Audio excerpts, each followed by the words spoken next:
My name is Amy, and I'm 31 years old. I've been married to my husband, Scene, for 3 years, but we still don't have any children. We had envisioned owning a home and starting a family by now, but that dream seems to be slipping away.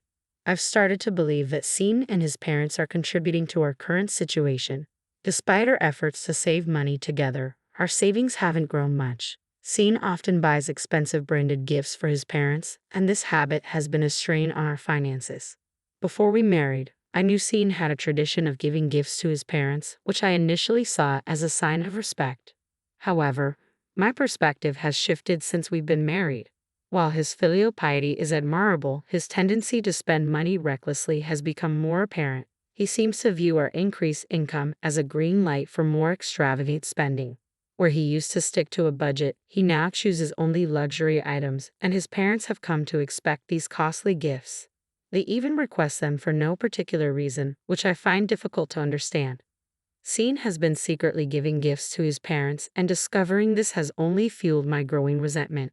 While he shows unwavering dedication to his parents, he remains indifferent to mine. When I bring up my mother's upcoming birthday, his nonchalant response only adds to my frustration. The stark contrast between the gifts he lavishes on his parents and the modest ones I can afford for mine bothers me deeply.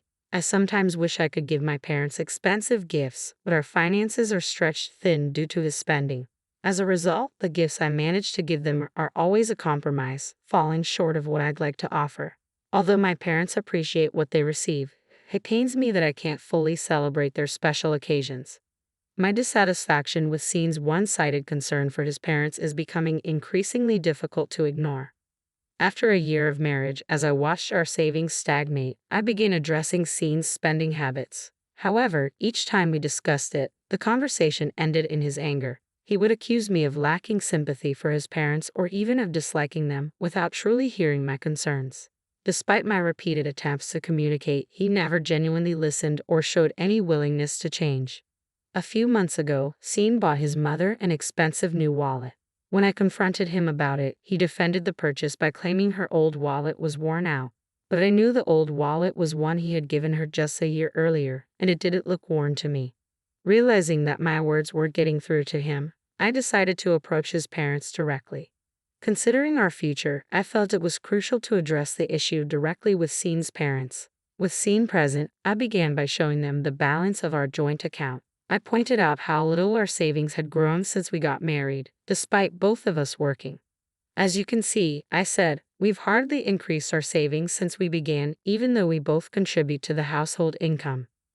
My in-laws examined the bank statement with unreadable expressions while Scene appeared visibly displeased. Undeterred, I turned to him and asked Scene, "Do you remember the promise we made when we got married? We agreed to save money to build the house and start a family, right?" He seemed to have a moment of realization and nodded, looking guilty. To get to the bottom of the issue, I pressed Scene further. "Then why aren't you cooperating? Are you saying you don't want to build a house or have children?" He shook his head vigorously, clearly disagreeing with that notion. Just as I was about to continue, my mother-in-law interrupted. "Oh, so we're talking about building a house now.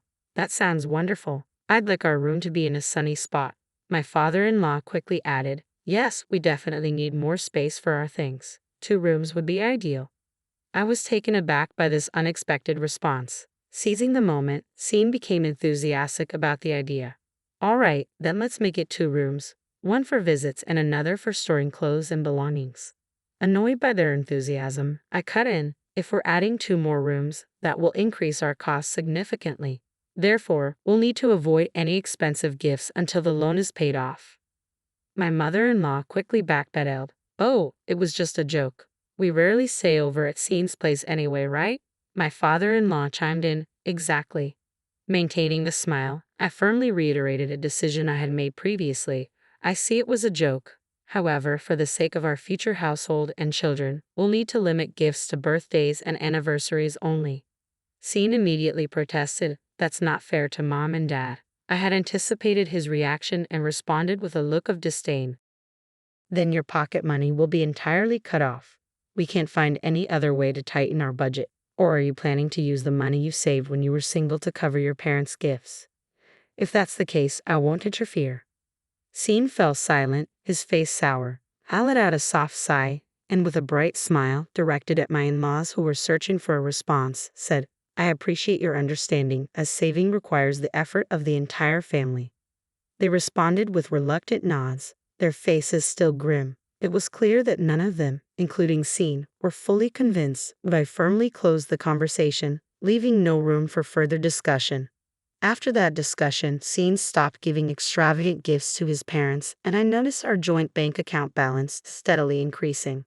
I felt a sense of relief as our finances began to improve. However, this tranquility was short-lived.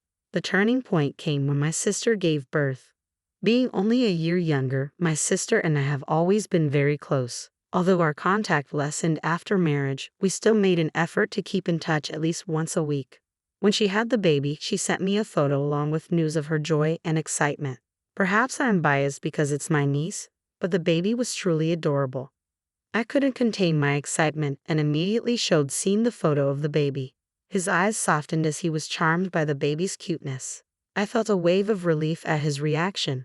Although he had always said he liked children, I had my doubts about whether he truly meant it. I worried that his reluctance to save money was due to a lack of interest in having children. But from his reaction, it seemed he would cherish our future children as well. Feeling reassured, I remembered something and said to Scene, who was still admiring the photo, "I've already sent my sister a gift and some money for the baby." His expression immediately darkened and he glared at me with clear dissatisfaction. "You restrict gifts to my parents but spend so much on your sister," he said, clearly upset. As I stood there in shock, he continued to complain, "And you sent it without discussing it with me." His self-righteousness made me lose my temper, and I responded sharply, "How can you say that when you always secretly give gifts to your parents? This is for a baby's celebration, not for no reason at all. If you can't accept that, then let's agree to stop giving gifts entirely." I worried that I had overstepped, but the words were out, and I couldn't backtrack. Perhaps the idea of being forbidden from giving gifts was too much for him to accept, but he didn't argue further and fell silent. His face remained displeased, but I took it as a sign that he had reluctantly agreed. A few days after our argument, I received a call from my mother-in-law. As soon as I answered, she started with, "I heard your sister had a baby." Realizing my husband had shared this news, I confirmed, "Yes, that's right."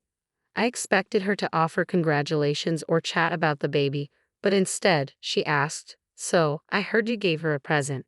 Is that true?"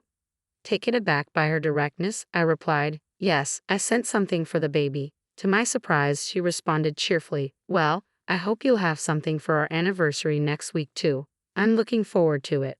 Her request felt a bit impolite, but it was better than having Scene make an expensive purchase on his own. I agreed and ended the call.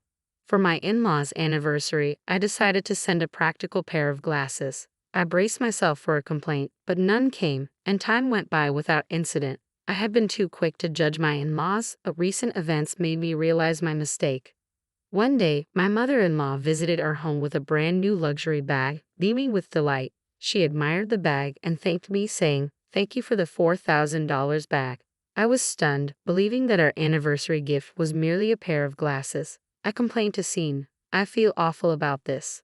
My shock left me barely able to whisper, but I chose not to address it with her at the time. She seemed oblivious to my reaction and cheerfully mentioned she was heading out to lunch with friends.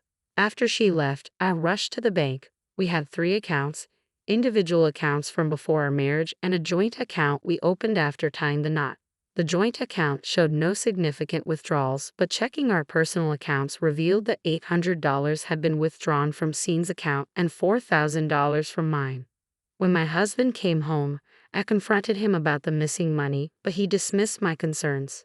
I thought it would be unfilial to give just glasses for the anniversary, so I used my account to cover Dad and yours to cover Mom, he explained. Seeing my anger, he grew flustered and insisted it wasn't a big deal since he hadn't touched the joint account. As I remained silent, his frustration mounted. "Why would you only get glasses for the anniversary? I went out of my way to make sure both of them were covered," he argued. Realizing the conversation was going nowhere, I grabbed the carry bag I had packed earlier and quickly left the house. I could hear him shouting behind me, but I ignored it and walked away. When I arrived at my parents' house, they greeted me at the door, clearly surprised by my sudden return. My intention to divorce left them even more shocked, as I hadn't mentioned anything about it before. It must have come as a surprise. I explained the deep differences in values and thinking between my husband, his parents, and myself, detailing the recent incident with the luxury bag. I shared how my fear of my assets being misused led me to decide on divorce.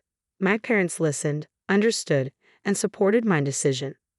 Since I had already prepared for the divorce, filing the petition and arranging for a lawyer was straightforward. Once I confirmed that the affidavit had likely reached him, my husband began trying to contact me repeatedly. His voicemails filled up with messages, which I initially listened to. However, as his messages grew increasingly angry, I stopped listening and chose not to respond. The divorce proceedings with my husband went much smoother than I had anticipated, thanks to my thorough preparations. Since we worked in different departments of the same company, news of our divorce spread quickly. Although he attempted to claim that I left of my own accord, his lies were quickly disproven. I had already informed my boss and colleagues about my intention to divorce, along with the reasons and the issues with my husband and his family. Despite any false information he might have spread, my boss and colleagues, who knew the real story, promptly refuted it. My husband only made things worse for himself by propagating falsehoods. He faced cold stares from colleagues and was pressured by his boss to resolve the matter quickly. Given his naturally timid nature, it seemed he couldn't handle the pressure. Under increasing pressure, he agreed to the divorce. Unable to handle the hostile environment at work, he resigned and moved back in with his parents. However, things didn't improve there. Rumors about him and his parents had spread beyond the office, reaching our relatives as well, thanks to a family member who worked at the company. The reception was icy. Returning to his parents' home only further damaged his reputation. The neighborhood viewed him as someone who had been abandoned by his wife, and his parents, known for flaunting their luxury and looking down on others, only worsened the situation. Although the exact source of the leaks was unclear, the rumors circulated quickly. Facing disapproval and cold stares from those around them, my ex-husband and his parents lost their former arrogance and became notably subdued. Their once beloved collection of luxury goods came to an end when my ex-husband lost his income, forcing them to sell off their possessions. A relative who used to work with us informed me that the relationship between my ex-husband and his parents had become frosty, filled with mutual blame. I felt indifferent to this news. They had become irrelevant to me after our separation. I've been living stress-free and enjoying each day. The steady increase in my bank account, now that I'm no longer burdened with saving, brings me great joy. My enthusiasm for work has returned. Previously, my earnings were drained by gifts for my in-laws, which was disheartening, but that's no longer an issue. I've also been able to give my parents the gifts I truly wanted to, something I couldn't afford before. They initially said that what they had received was enough, but once I explained it was for my personal satisfaction, they happily accepted. Seeing their reaction lifted the guilt I had felt. As for love, I plan to take a break, but if the opportunity for remarriage arises, I hope to apply the lessons I've learned from these experiences.